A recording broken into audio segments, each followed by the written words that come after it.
Bueno, chicos, bienvenidos a la sesión número 15 de la Cátedra de Estructura de Datos 2, segundo corte. Increíble cómo se nos ha pasado el tiempo, ya solo nos quedan 5 sesiones para cerrar el curso. Espero que hasta el momento haya sido de su agrado. El día de hoy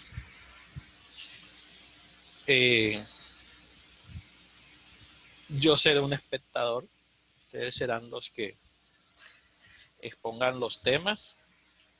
Espero que los hayan preparado muy bien para que tanto sus compañeros como yo entendamos los diferentes temas. No sé, que me quieran comentar mientras que se siguen conectando sus compañeros, que veo que faltan algunos. O arrancamos enseguida. Sí, profe, una para terminar mucho más rápido. Bueno, entonces las exposiciones de hoy será la presentación de la investigación sobre los algoritmos de Warshall-Floyd, Prim, Truskal, Distra y PercePM. La hora final de carga de archivo referente al trabajo de investigación en la plataforma es hasta las 11:55. Ya el link está habilitado en la plataforma. Entonces, no siendo más, le concedo la palabra y el turno a los expositores de Warshall-Floyd, Junior Hería González Walteros y Angie Alejandra Rodríguez Salazar. Ya dejo de compartir mi pantalla para que sean ustedes los ponentes. Profe, una pregunta, qué pena antes. Sí, Es que vi que en la pantalla que su merced presentó, sí. decía mi nombre, pero yo no salí para exponer el día de hoy. Tu nombre es. Alejandro Ariza, el último. Dice Ariza, pueden ver Alejandro y López en Telegram. Nosotros no fuimos del grupo que salió. No, No, señor. déjenme reviso. PercePM.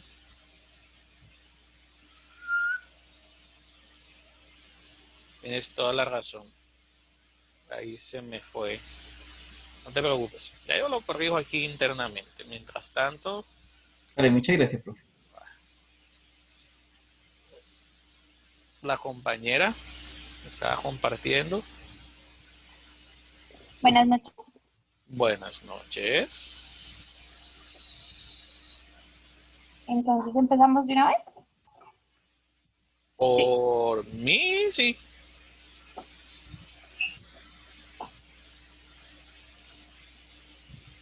Ahí ven la pantalla. Sí, ahí estamos viendo tu pantalla.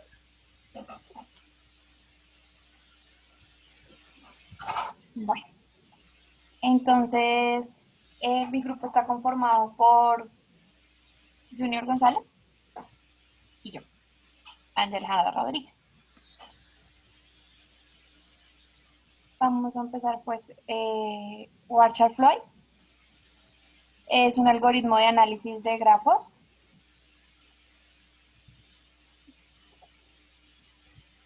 De forma eficiente y simultánea encuentra los caminos más cortos y dentro de un grafo en el cual las aristas tengan un valor ponderado. Entonces, dentro de lo que yo investigué, esas son como las reglas básicas, que es que la ejecución del algoritmo en grafos no requiere de la selección de ningún nodo de origen o de destino. El algoritmo proporciona todos los posibles caminos mínimos entre cada par de nodos de origen y destino, y el grafo debe ser ponderado por las aristas para encontrar el camino mínimo. Entonces acá podemos ver un grafo ponderado en donde vamos a obtener el camino de distancia mínima entre dos vértices cualesquiera. Entonces acá, como vemos, lo organizamos de 0, 1, 2, 3 y 4 a los vértices. Y sus aristas tienen un peso, que era lo que nos mencionaba ayer el profesor, lo de que ponderado era un peso o un coste para cada arista. Es importante tener en cuenta que, como hablábamos ayer, vamos a obtener es el camino. El camino es la sucesión de vértices. ¿Listo? Entonces, empezamos a hacer el recorrido del camino en una tabla de adyacencia. Entonces empezamos por el 0, en donde recordábamos que de 0 a 0 no había, entonces era 0, en donde el recorrido del vértice 0 al vértice 1 es 3. ¿Por qué es 3? Porque ese es el valor o el peso que tiene la arista y es el recorrido más corto. Por eso es la distancia mínima. Entonces, digamos que acá se tomaría pues el que está directamente entre el vértice y el vértice, que es esta arista, porque podríamos tomar otra sucesión de camino, pero si tomamos esa sucesión, al sumar sus pesos, nos daría más. Y esa es la distancia mínima. Entonces, acá del vértice 0 al vértice 2 está la arista con el peso 7, como les explico. Entonces, no se toma del vértice 0 al 1 y luego del 1 al 5, del 1 al 3 y luego del 3 al 2, porque esto haría una longitud de camino con una distancia más alta, ya que al sumar sus pesos nos daría 5 y 3, 8 y 4, 12. Entonces sería una distancia más alta. Por eso se toma la que es más directa, que es el 7. Luego hacemos el recorrido del vértice del 0 al 3. Entonces en este mismo caso es exactamente lo mismo. Tomamos del vértice 0 al 1 con la arista que tiene un peso de 3. Luego del 1 al 3 con la arista que tiene un peso de 5. Y la suma de los dos pesos es la que ponemos acá en la tabla, que es 8.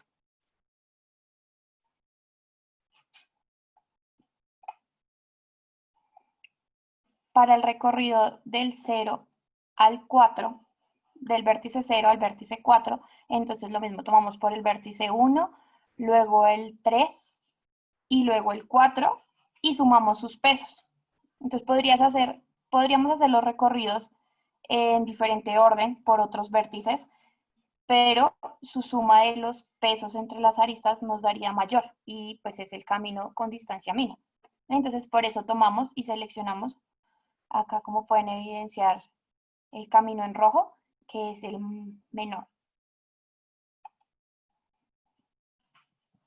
Luego, en la siguiente fila,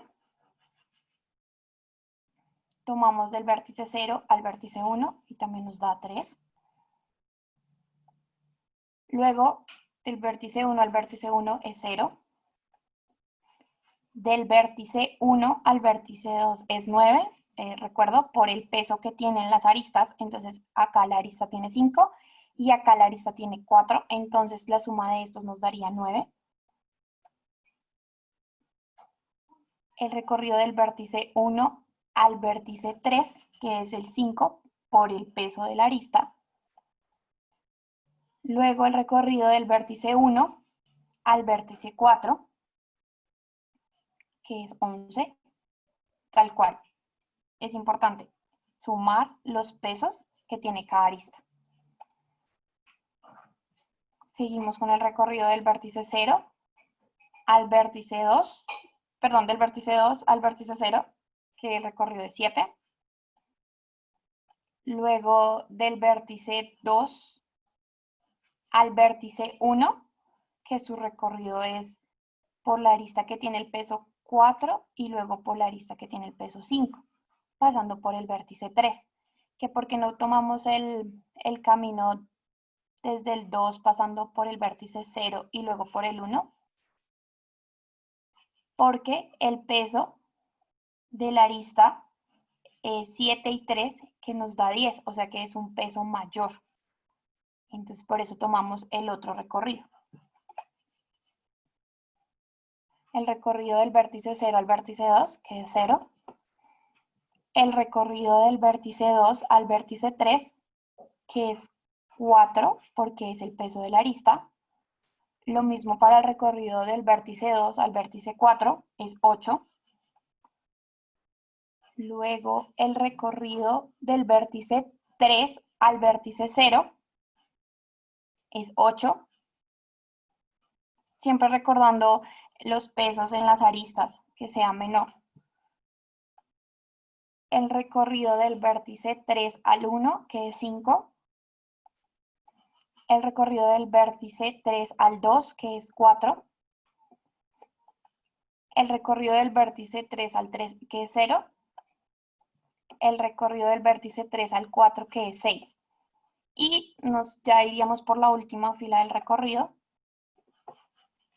que es de el vértice 4 al vértice 0, que es 14. Luego del vértice 4 al vértice 1, que es 11. Luego del vértice 4 al vértice 2, que es 8. Luego del vértice 4 al vértice 3, que es 6. Y por último, del vértice 4 al vértice 4, que es 0. Entonces, pues como les recuerdo, acá en la tabla solo se ponen el total del peso del recorrido de las aristas. Entonces acá vemos el total de caminos de distancia mínima entre cada vértice. Entonces encontrábamos que esta era una matriz de adyacencia con los pesos de cada arista y nos explicaban que cuando la arista entre dos vértices no era determinada, o sea, no era directa de vértice a vértice, se consideraba infinita. Por eso se pone acá este más infinito en el recorrido del 0 al 3. Porque si se dan cuenta, cuando corremos del 0 al 3, pasa por un vértice, o sea, tiene un vértice intermedio, no es directo. Entonces, como no es directo, del vértice a vértice se pone un infinito. Y pues recordando lo que nos explicaba ayer el profesor, una matriz de adyacencia simétrica es de un grafo no dirigido. ¿Y por qué sabemos que es simétrica? Porque tanto, bueno, por la diagonal de ceros, su parte inferior es igual a su parte superior. También podemos tener un grafo ponderado Dirigido. para determinar, dirigido, sí señor, para determinar el camino de distancia mínima.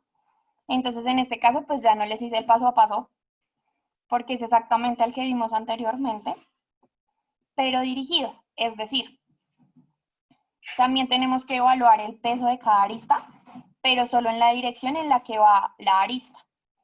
Entonces, digamos, en el 0, pues del vértice 0 al vértice 0 no tenemos.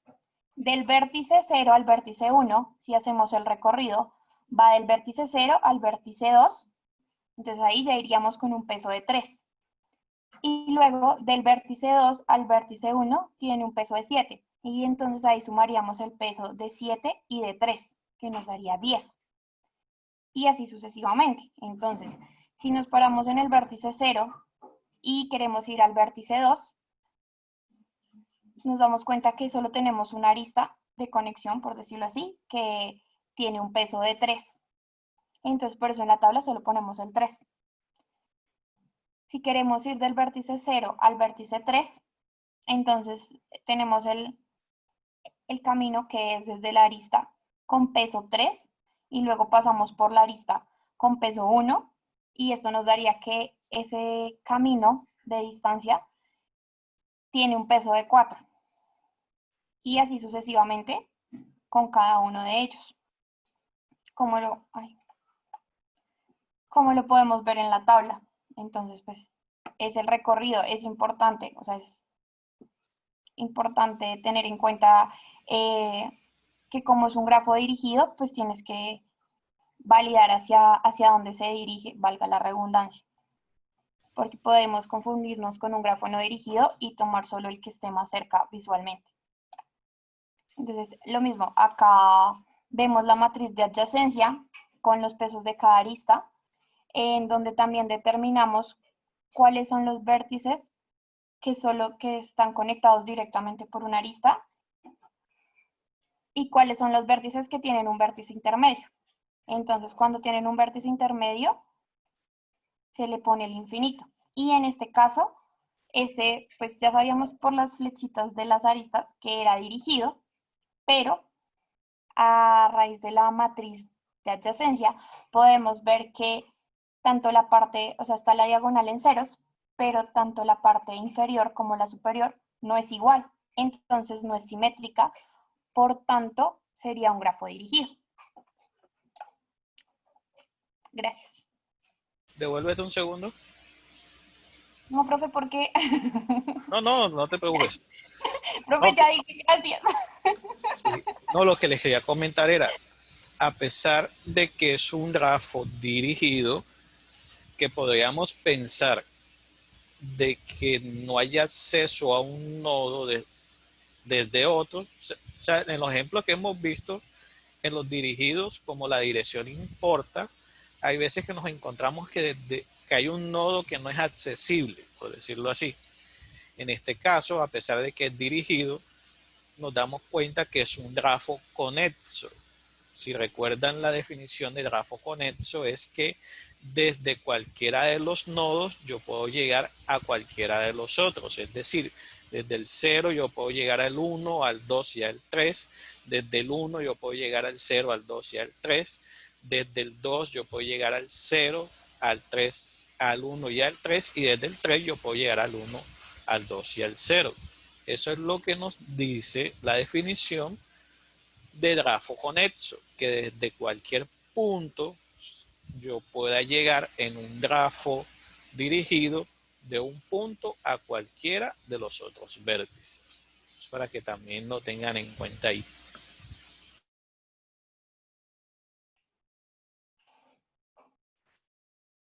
Gracias, Alejandra. No sé si los compañeros Gracias. quieran hacer algún aporte adicional.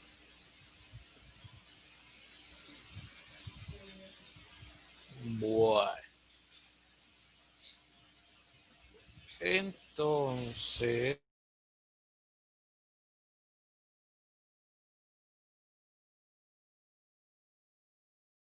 Profe, cerraste el micrófono. No te oímos. ya. Ahora sí, sí están los que son Capataz, Daniel y Luis Vanegas. Sí, señor. Bueno.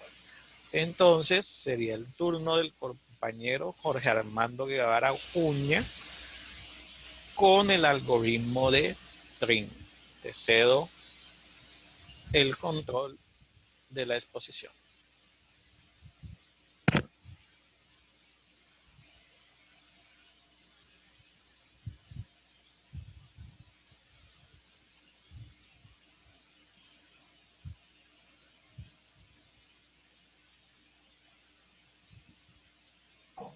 Bueno, buenas noches, profe. Buenas noches.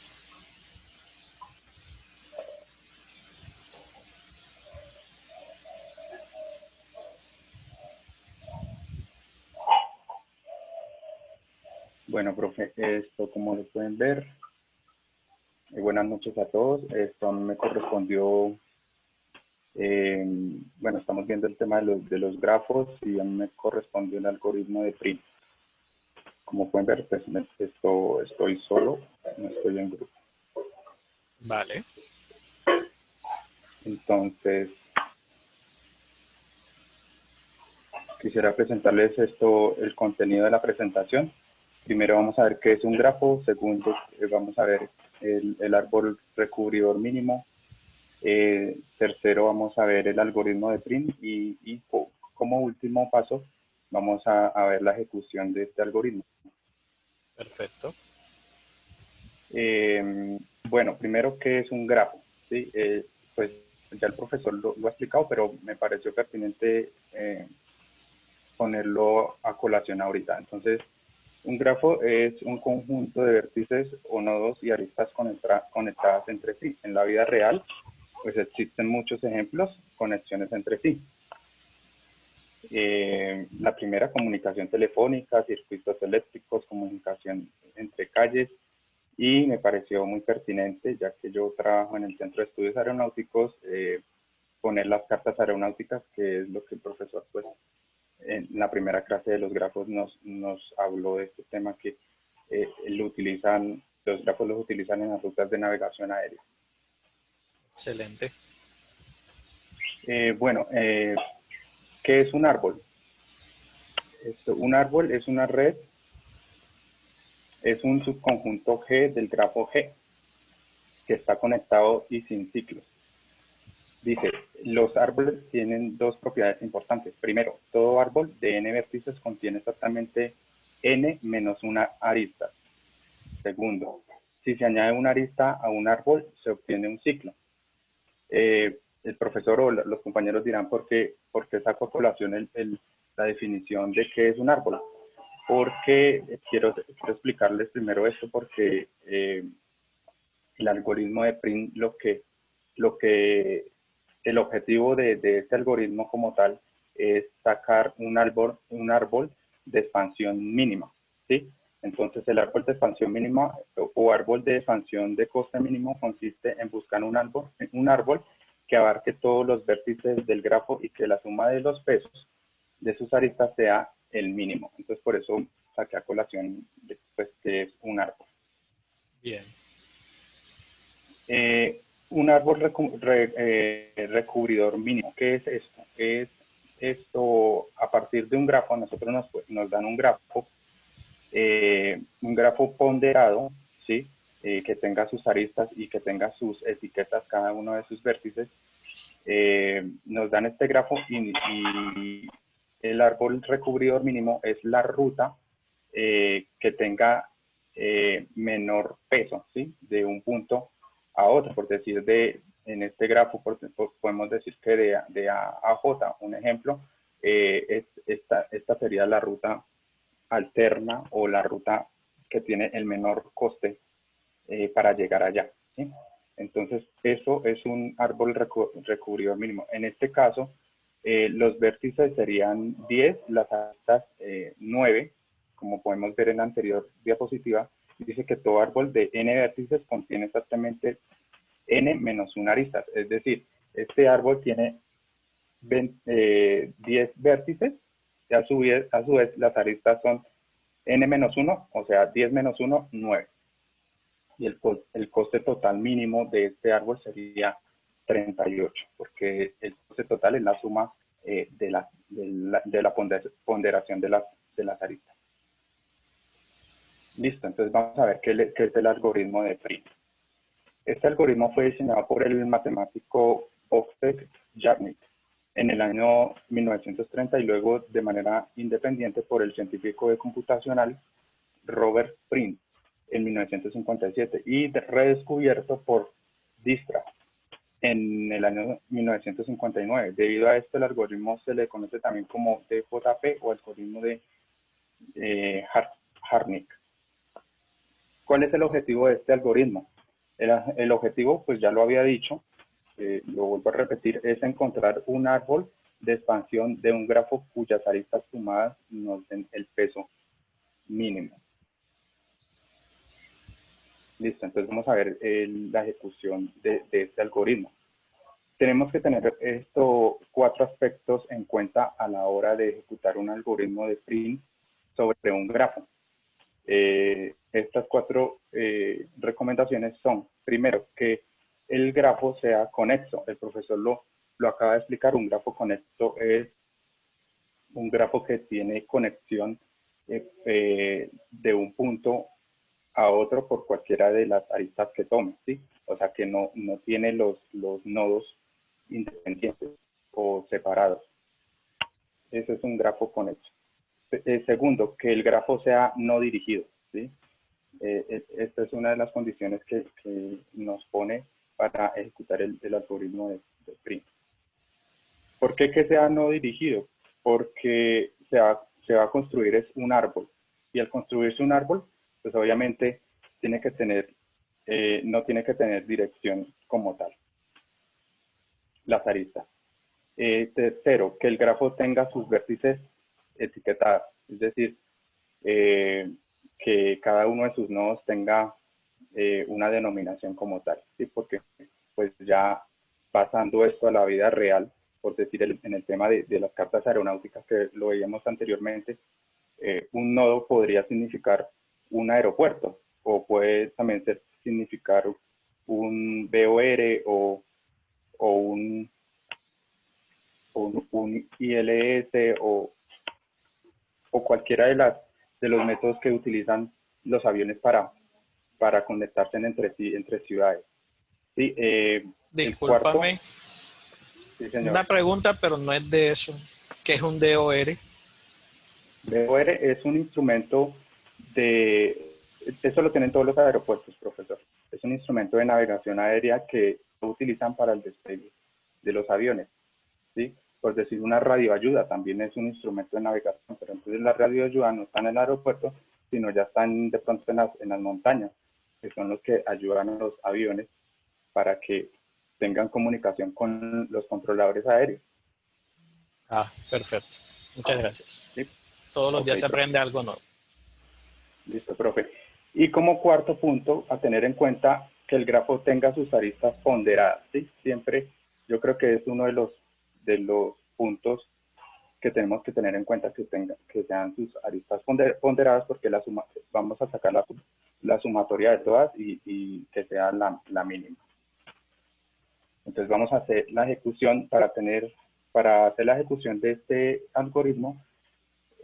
Los pasos a tener, pues los pasos a seguir son: primero se marca un vértice cualquiera como vértice de partida. Segundo, seleccionamos la arista de menor valor del vértice que tomamos como punto de partida. Tercero, repetimos el paso anterior siempre que la arista elegida enlace un vértice marcado con otro que no lo esté. Y cuarto, la ejecución del algoritmo termina cuando tengamos todos los vértices del grafo conectados. Entonces vamos a ver el ejemplo con este grafo que pues yo les muestro acá. Entonces el primer paso dice que se marca un vértice cualquiera como vértice de partida, ¿sí? Entonces pues yo arranqué con el vértice A, ¿sí?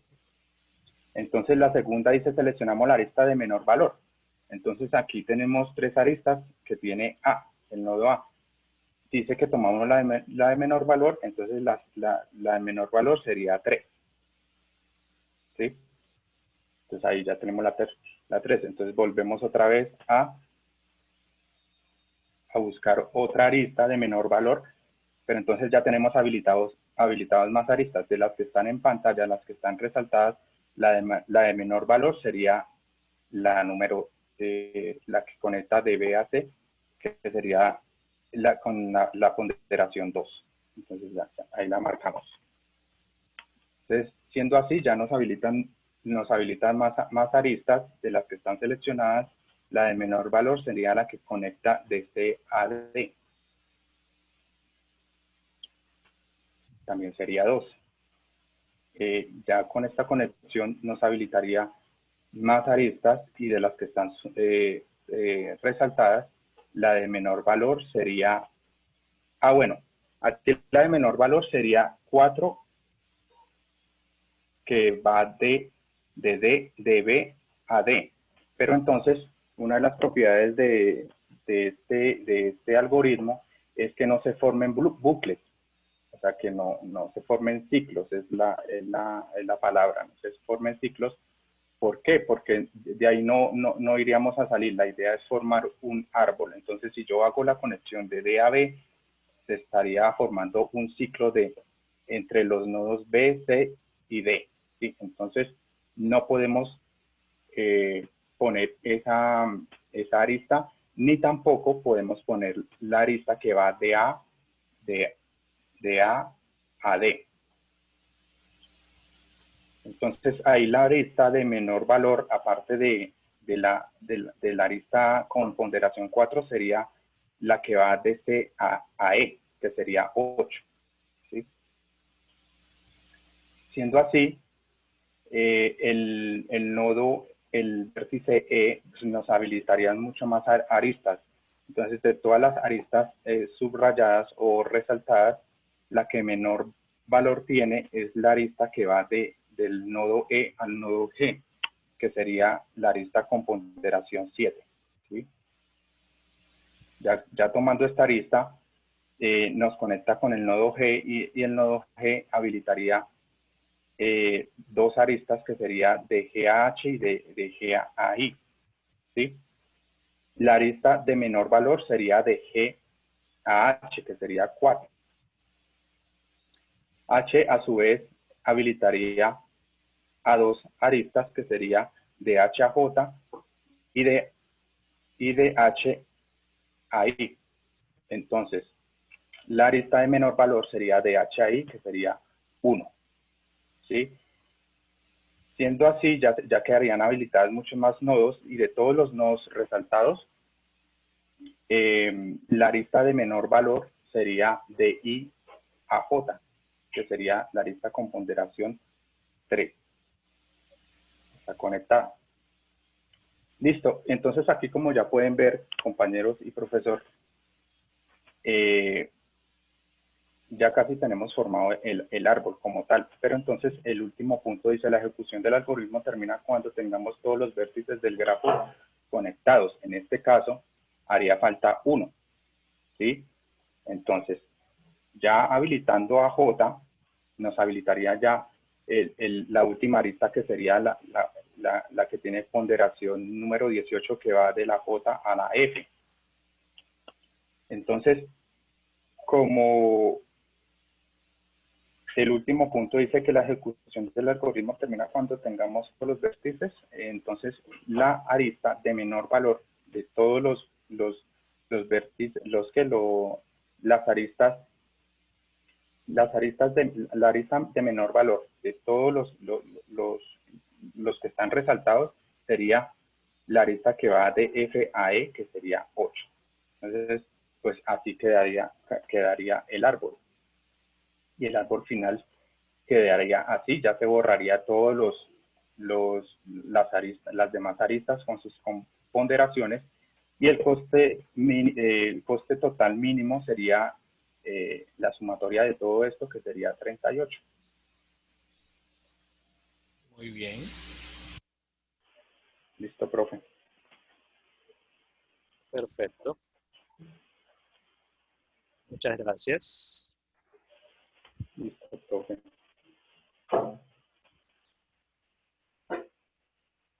Profesor, que yo no sé cómo utilizar esto, y ya, cómo dejarte compartir aquí, pero allá. Ya. Listo. Entonces, sería el turno. Jesús Mauricio y Montes. Hola, profe, buenas noches. Soy Montes. Bueno, ya dejo de compartir. Uy, Dani, hace rato no escuchaba tu voz. Buenas noches. Ah, ¿qué más, Aleja? ¿Qué más, muchachos? ¿Cómo va todo? ¿Qué más, Muy profesor? bien, muy bien, muy bien. Bien, Daniel. Bueno, ¿dónde puedo compartir? Qué pena. Estoy un poco perdido. Espera, no, ya lo encontré, creo. Sí, Ya. sí, sí. Ok.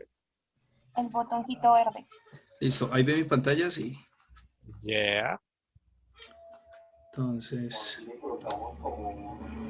un momento. Listo.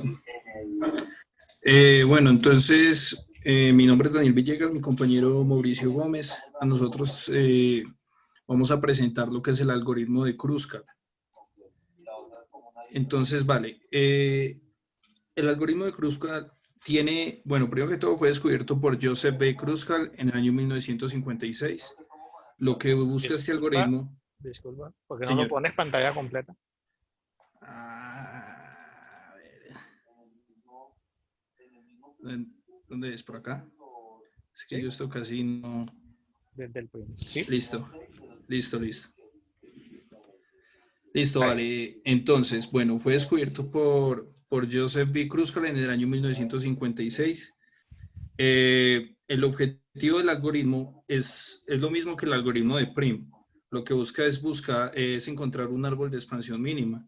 Como nos decía el compañero, pues el árbol de expansión mínima lo que es el subconjunto de aristas que forman un árbol, el cual incluya todos los vértices del grafo inicial. Y lo que se busca es que el peso total de la suma del ponderado de las aristas sea el mínimo posible. Ese en sí es el objetivo del algoritmo de Kruskal. Entonces, bueno, vamos a trabajar entonces con el siguiente ejemplo. Este es el ejemplo con el que vamos a demostrar, bueno, vamos a usar el algoritmo. Entonces, ¿cuál es el paso 1? Lo primero que debemos hacer es, en el grafo, vamos a eliminar donde existan lazos y donde existan bordes paralelos. Es decir, este tipo de cosas que existan en el grafo, debemos eliminarlas. O sea, redibujar el grafo, pero sin ellas. En el caso de que existan bordes paralelos, vamos a eliminar el que sea mayor, dejando el que tenga menor peso. Esto pues con el fin de encontrar sí, pues el árbol con el peso el menor. Entonces mira, pues acá se indica que saldría este y saldría este. Y así quedaría redibujado el grafo de nuestro ejemplo, ya en el lazo y sin el otro, sin la arista paralela. Bueno, una vez ya tenemos redibujado el grafo, lo que vamos a hacer es ordenar las aristas de manera que la tengamos de menor a mayor. Bueno, que los pesos estén relacionados de menor a mayor. Entonces, en este caso nos fijamos que aquí están los pesos de las aristas y vamos a ver que entre el vértice B y D el peso total es 2 y entre el vértice D y T es 2. Entonces, así iniciaríamos a crear la tabla del orden de los pesos. Es decir, los organizamos de manera Ajá. ascendente.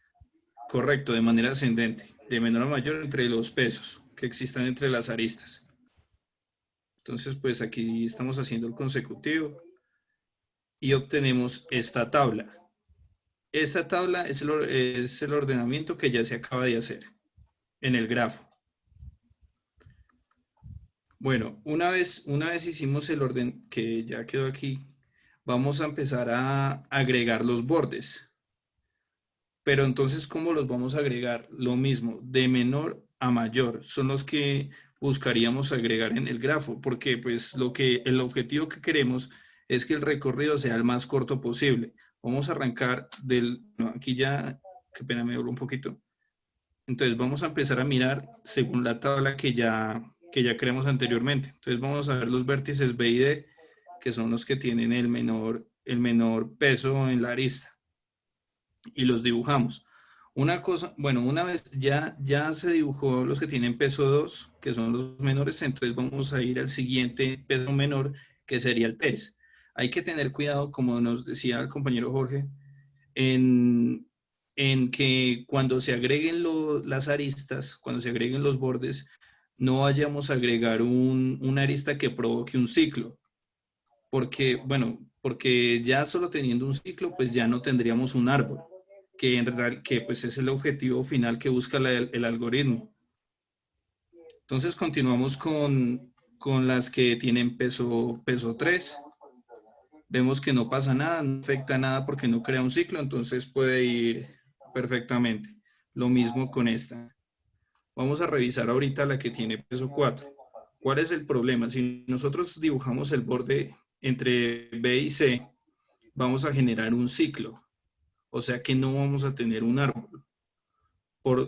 ¿Será que me volví? Por lo tanto, esta la vamos a obviar porque no pretendemos crear ciclos. Listo, seguimos con el siguiente. El siguiente sería el 5. Tampoco lo podemos dibujar porque vamos a crear un ciclo. Entonces vamos a continuar con el siguiente, que sería el 6, que tampoco lo se puede dibujar porque crea un ciclo. Entonces, bueno, avanzando, seguiríamos con la arista de peso 7. En esta sí no vamos a tener ningún problema porque no vamos a crear un ciclo. ¿Cómo sabemos que nosotros tenemos el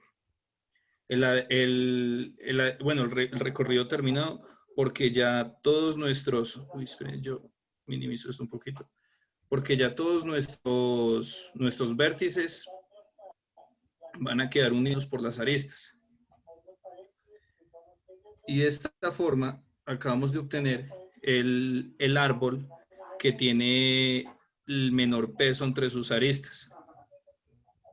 Y pues listo, ese es como el objetivo del algoritmo de Kruskal. Listo. Muchísimas gracias al compañero. Listo.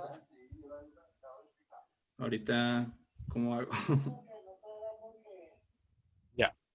Listo, gracias, profe. Viene Milton y Pedro con el de Distra. Buenas noches, profe. Buenas noches, Muy compañero. buenas noches. Bueno, un segundito, profe, qué pena. Tranquilo.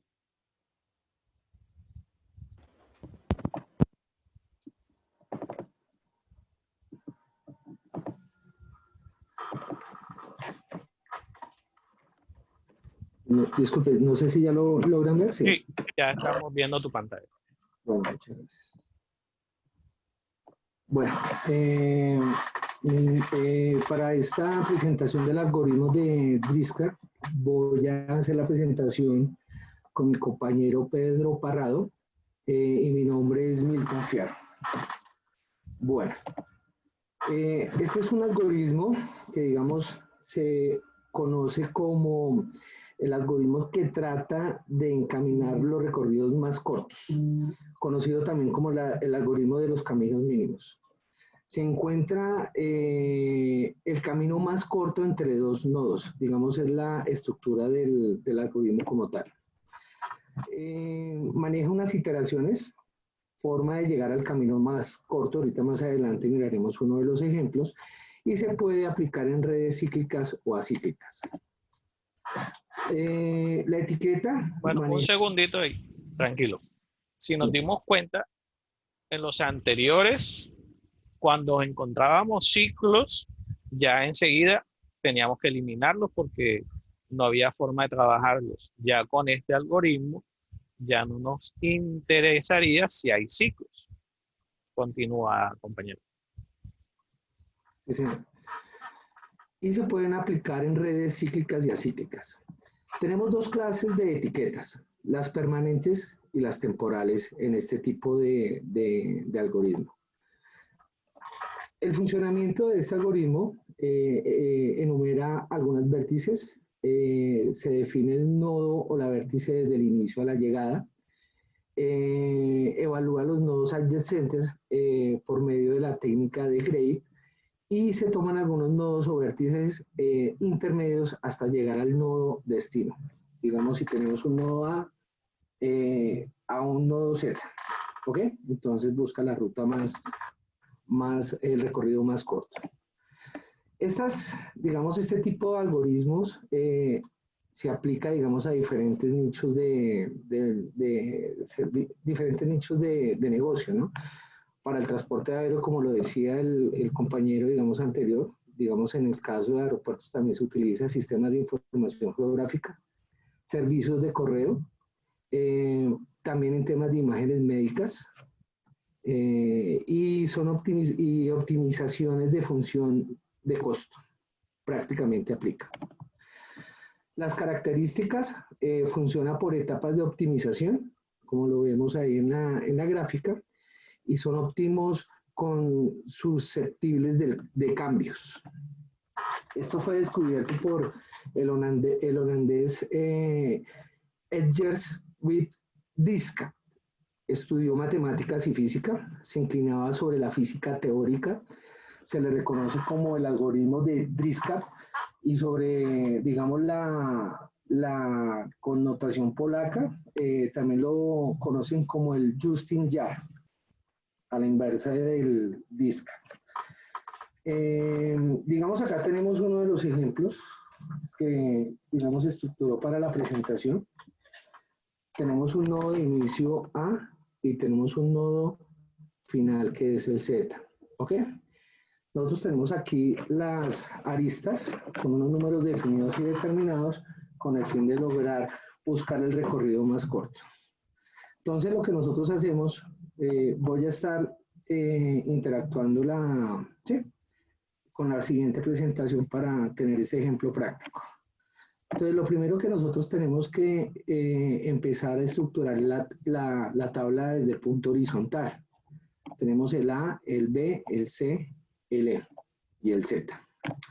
Y tenemos el otro componente que ya son digamos, los nodos, podríamos decirlo, con una serie digamos, me toca devolver un momento para que recordemos un poco digamos, el peso que tiene cada una de las aristas, ¿sí? Si vemos que el del nodo A al nodo B tenemos 2, del nodo A al nodo C tenemos 3, del C al E tenemos 5, del B al 2 tenemos el E, del B al D tenemos 5, y en este tenemos entre el C y el E 1, entre el E y Z tenemos el 2, y entre el E y el Z tenemos 4.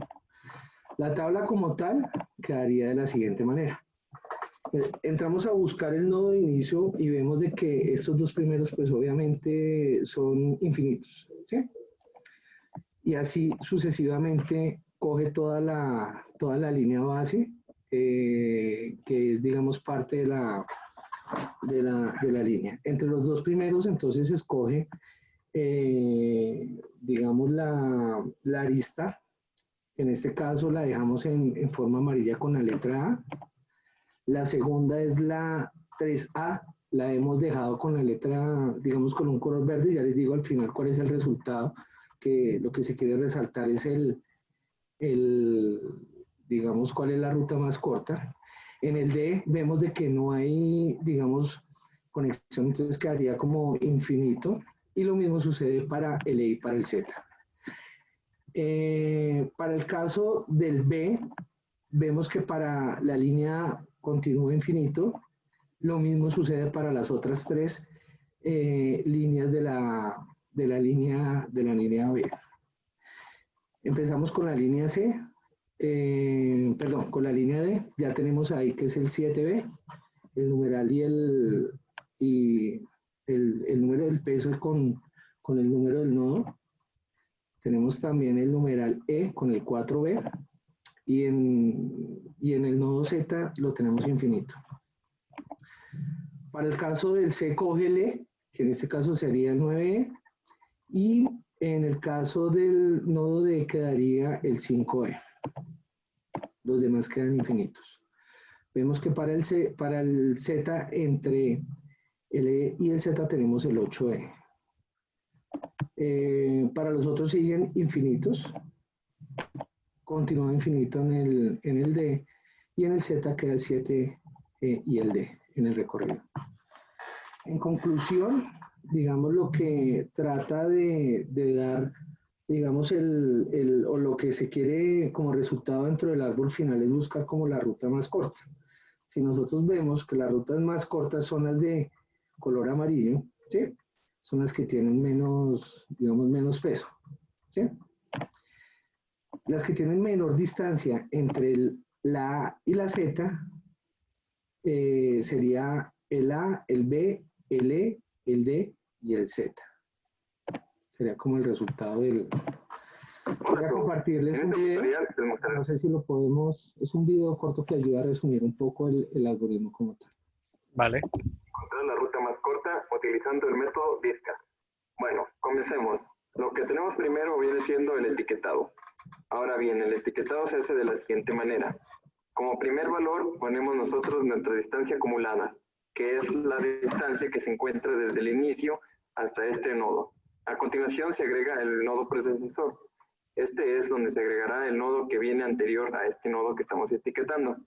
Y por último, entre los paréntesis se agrega lo que viene siendo el número de iteraciones. El número de iteraciones es la cantidad de operaciones que se están realizando. Ya que se explicó lo del etiquetado, a continuación ahora sí pasaremos a lo que viene siendo el grafo. Ahora crearemos nuestro grafo, en este caso será uno de 8 nodos, que estará interconectado con aristas, las cuales tendrán diferentes distancias.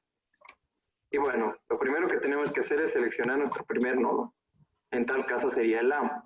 Una vez teniendo seleccionado A, seguiría el etiquetado. Este se convertirá en nuestro punto permanente. Ahora bien, el etiquetado es de la siguiente manera. Como no hay distancia alguna, se agregará 0 en la distancia. Como no hay ningún nodo predecesor, en el nodo predecesor se pondrá 0. Y en lo que viene siendo en las iteraciones, prácticamente como no hemos hecho alguna, simplemente se agregará 0.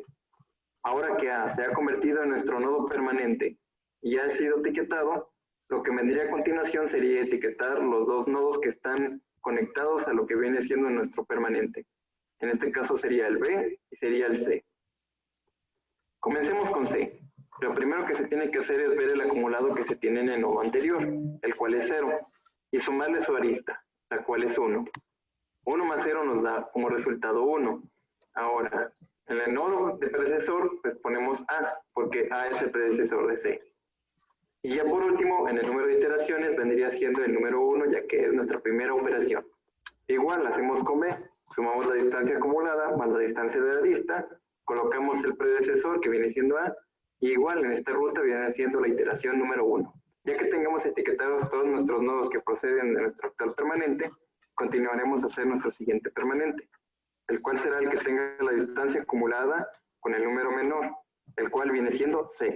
Igual se etiquetan todos los nodos que estén conectados a nuestro permanente, todo excepto A, ya que este ya fue etiquetado como permanente, por lo cual etiquetaremos solamente F y D. En F, la distancia acumulada es la distancia que teníamos con C, más la distancia de la arista que nos da como resultado 6.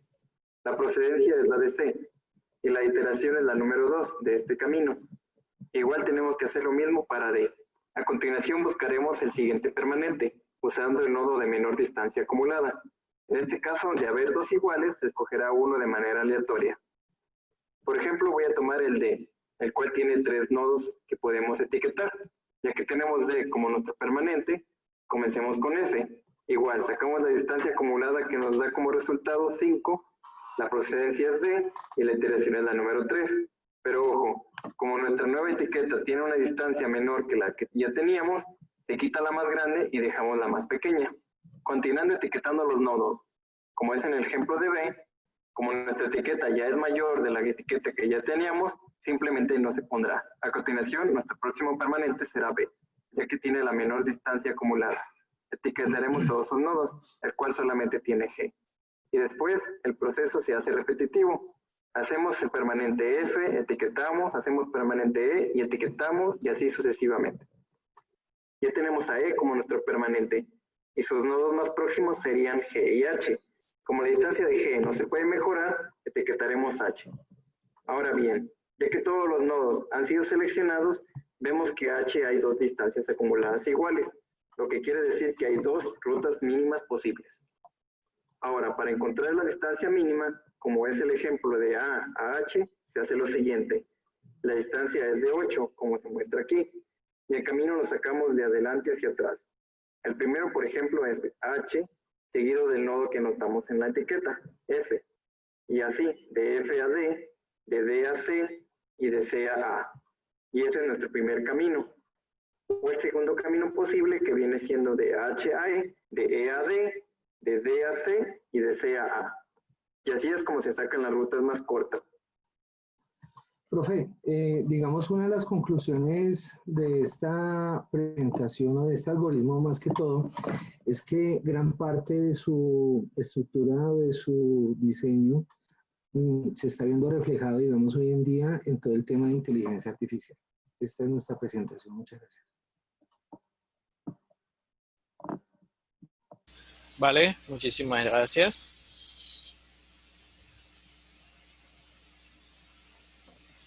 Y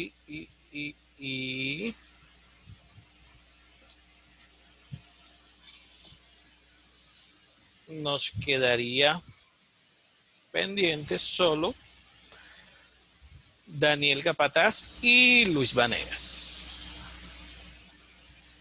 Señor. Compartir. Creo que es esta. Pantalla. ¿Sí se ve, profe? Sí, ya ahí estamos viendo tu pantalla. ¿Ahí están viendo la pantalla o la presentación de El PowerPoint? moderador, estamos viendo el moderador. Tienes que decirle cambiar vista moderador. En opciones de presentación, decirle cambiar vista moderador o cambiar la pantalla que estás compartiendo. ¿Ahora sí? Ahora sí. Listo, profe. Buenas noches, profe. Buenas noches, compañeros.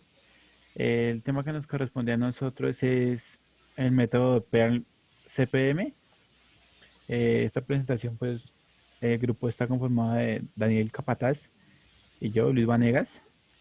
Y bueno, vamos a empezar. El primer método es PERM, el método PERM.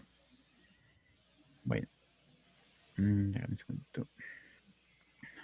Básicamente se trata de una herramienta gráfica para gestionar los tiempos en la programación y ejecución de proyectos. Muy parecido al tema el tema anterior que nos expuso el compañero. Bueno, cuyo principal objetivo es determinar la duración del proyecto. Bueno, aquí en la parte podemos ver esta tablita y entendemos que en un proyecto está formado por una serie de actividades. Estas actividades tienen una descripción y su duración. El método CPM entiende que las duraciones son conocidas con certeza, o sea, sabemos cuáles son las duraciones de cada actividad. Y el método PERL considera que las duraciones o tiempos son estimados. El resto de los aspectos son prácticamente iguales de PERL a CPM.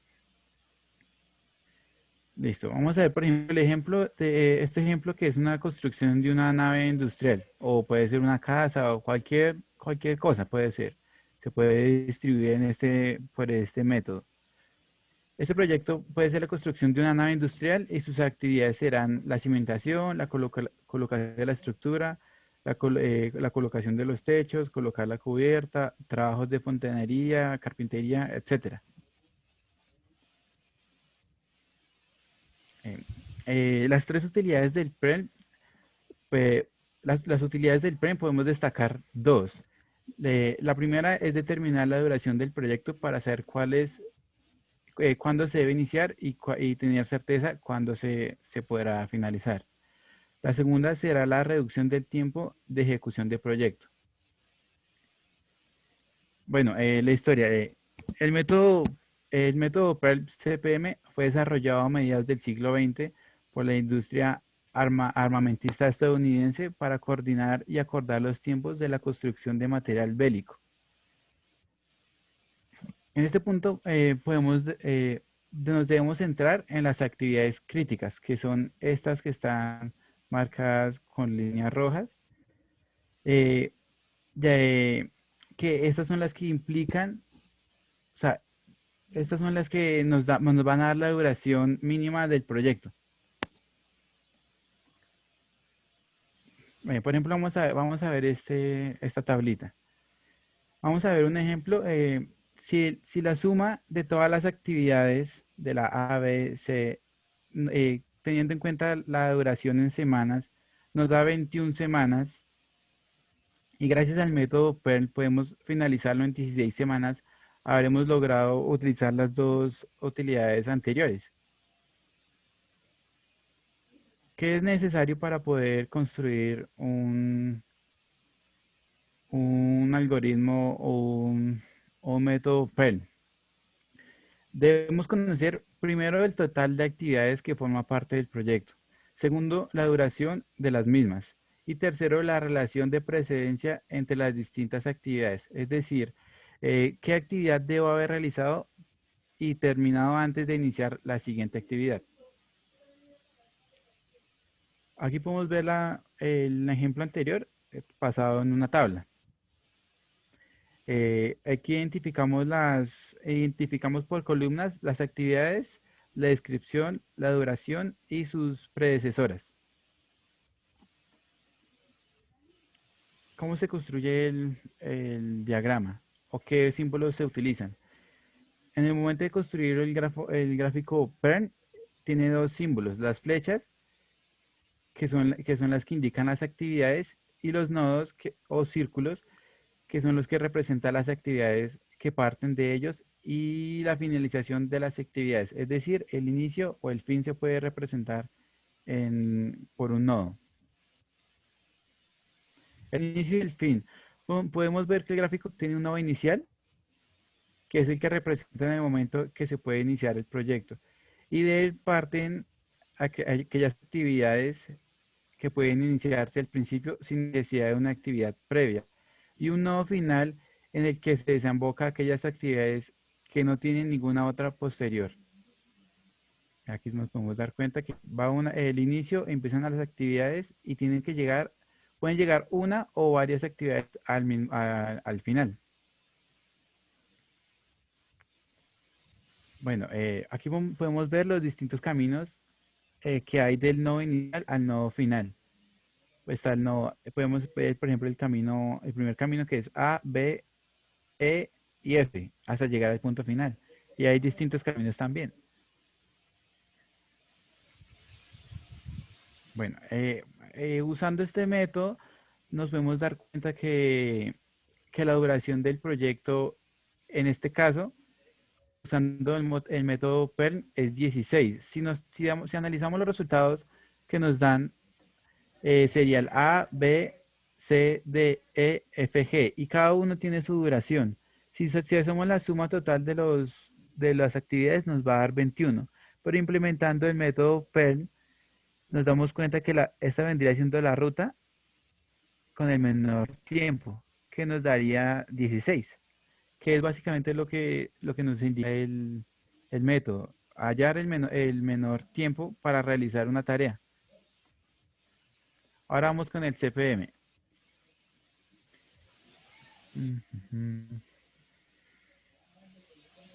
Bueno, el objetivo de este método es poder organizar de la misma manera que el PERN, pero teniendo en cuenta los tiempos mínimos y los tiempos máximos.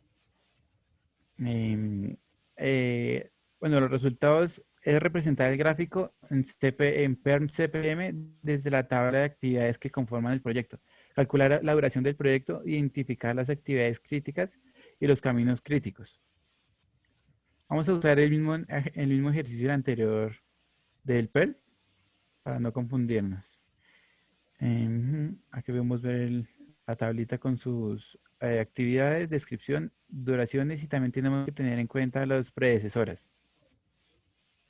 Bueno, ¿cómo vamos a representar el gráfico? Vamos a dibujar el gráfico CPM en el nodo inicial, donde comienza la actividad A, ya que no tiene precedentes. Iniciamos el nodo, ese es el nodo inicial, y la arista vendría siendo la actividad A, que tiene una duración de 5 semanas. La actividad B y C están precedidas de la actividad A. Y en este caso, para representar la actividad D, que está precedida por la B y por la C, vamos a usar una actividad ficticia que está representada en una línea discontinua que no tiene duración, como se observa aquí en el gráfico. Aquí en esta línea es para poder para poder representar la actividad D. Pero esta línea discontinua no tiene un tiempo, entonces no va a afectar en toda la representación. Para representar la actividad D, está precedida de B y C, que fue lo que hicimos acá. La actividad E está precedida de la actividad D. La actividad D y E preceden a la actividad F, que finaliza en el nodo final, ya que no precede a ninguna otra actividad. Terminamos con la actividad G, que está precedida por la actividad D y también finaliza en el nodo final del proyecto. Aquí en esta parte se pueden llegar pueden llegar dos actividades, dos o una actividad al punto final. El siguiente paso que tenemos que hacer es numerar los nodos, teniendo en cuenta pues el orden que nos dan en cada actividad. Sería el nodo 1, nodo 2, nodo 3, 4, 5, 6, 7.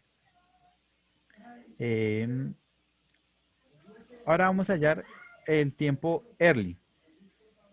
Para la gestión y optimización del proyecto, lo importante es calcular cuál es el momento más temprano en el que podrá comenzar a hacer la actividad.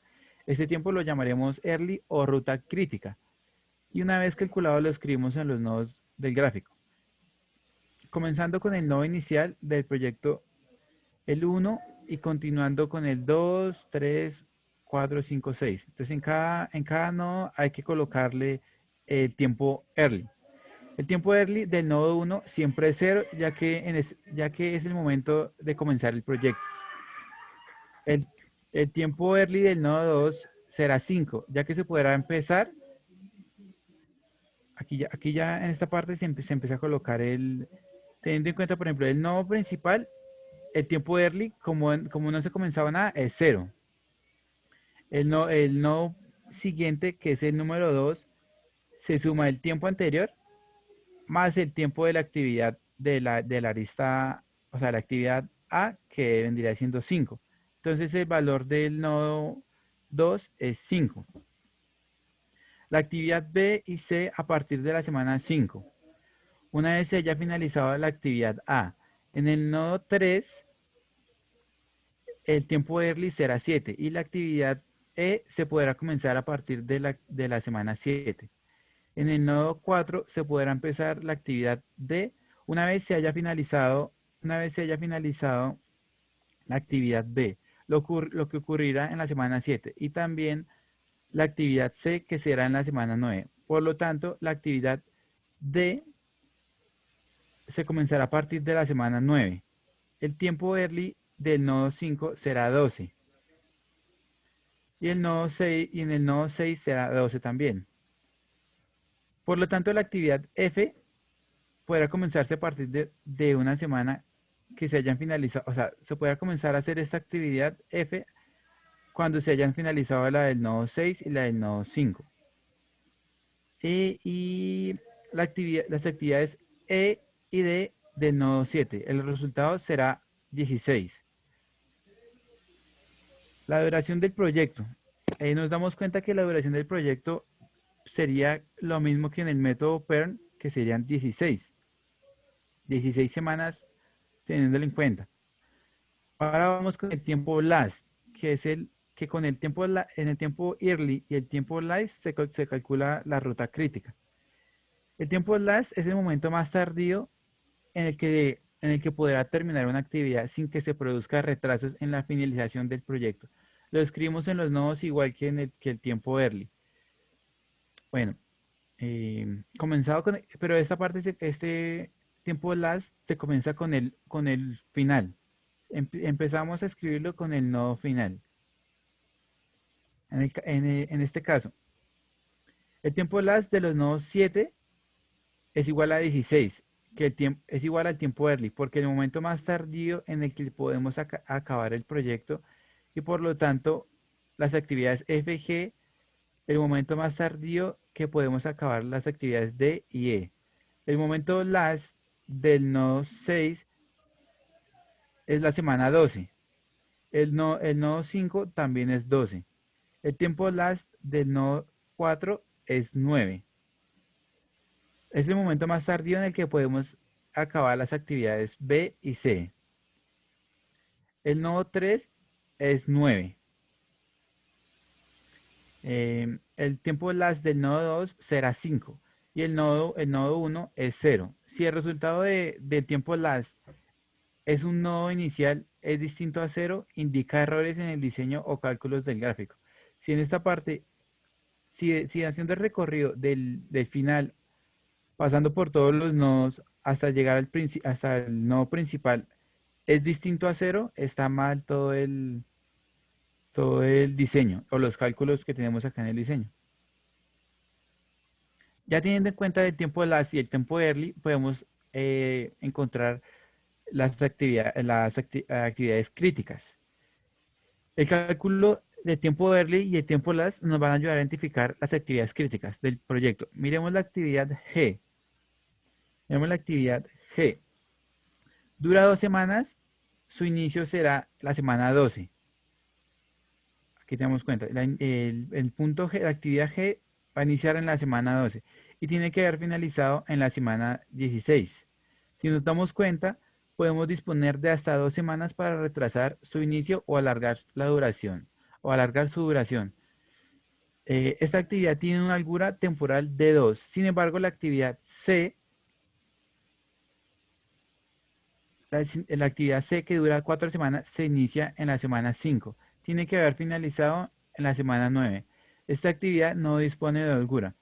La actividad G no es crítica y la actividad C es crítica, ya que no tiene holgura temporal, es decir, que no se puede terminar antes de su duración final.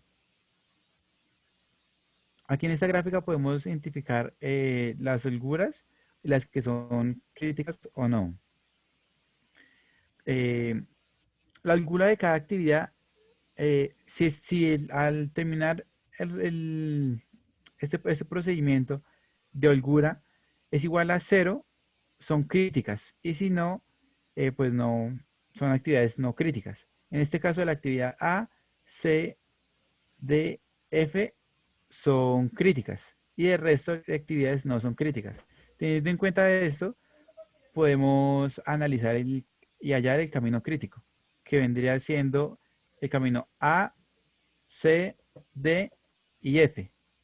A, C, D, pasando por la actividad ficticia hasta llegar al punto F. Que este sería el camino crítico, que es básicamente lo que intenta hallar este método de CPM. Listo, profe. Esto sería todo. Vale, muchísimas gracias. Entonces, como conclusión, podemos decir que cada uno de estos gráficos o algoritmos nos ayudan a una cosa u otra. ¿Quién me puede decir una diferencia entre el PERM y los demás que se hayan dado cuenta?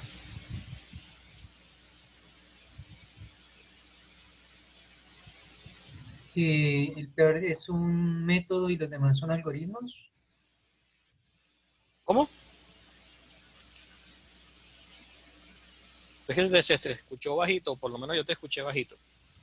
Que el PERT es un método y los demás son algoritmos. No, el PERM también es un algoritmo, pero tiene una particularidad. A ver si se dieron cuenta. ¿Se acuerdan que ayer en la sesión hablamos que habían dos formas de graficar los grafos, teniendo en cuenta? Es orientado más a proyectos, profesor. Yo les dije, hay dos formas. En uno, los pesos se ponen en las aristas y en los otros se ponen en los vértices, los costes o los pesos.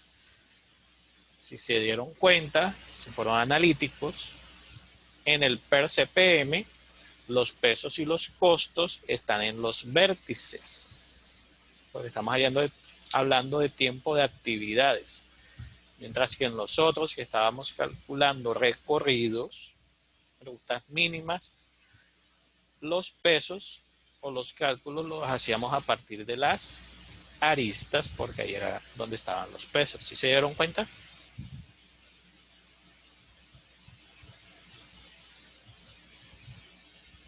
¿O no se dieron cuenta?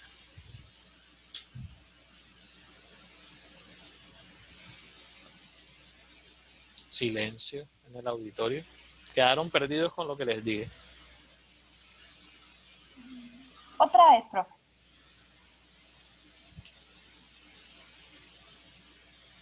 Vamos a ver. Chun, chun. Ayer dijimos, chan, chan, chan, eso fue al final, ponderando aristas y vértices. Chan, chan.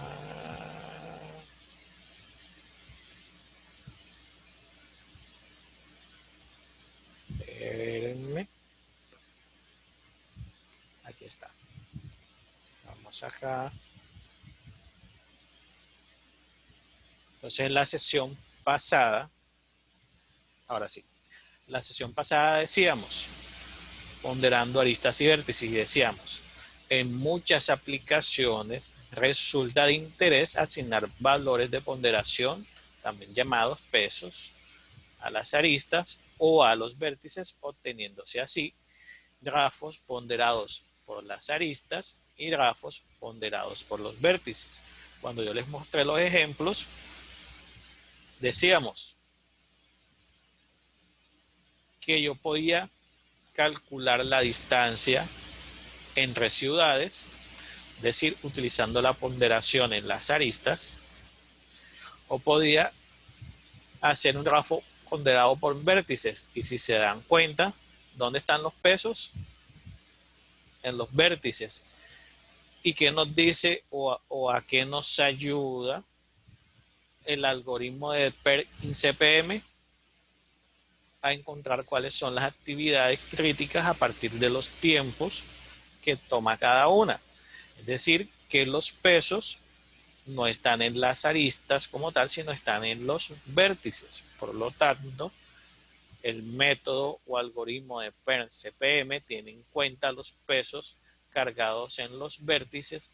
Los anteriores tienen en cuenta los pesos cargados pero en las aristas. Ahora sí, quedó un poquito más claro. Y ahora sí. Sí, señor. Sí, Listo. es como mostramos los algoritmos en las exposiciones, ¿no? Exacto. Que los tres eran las aristas.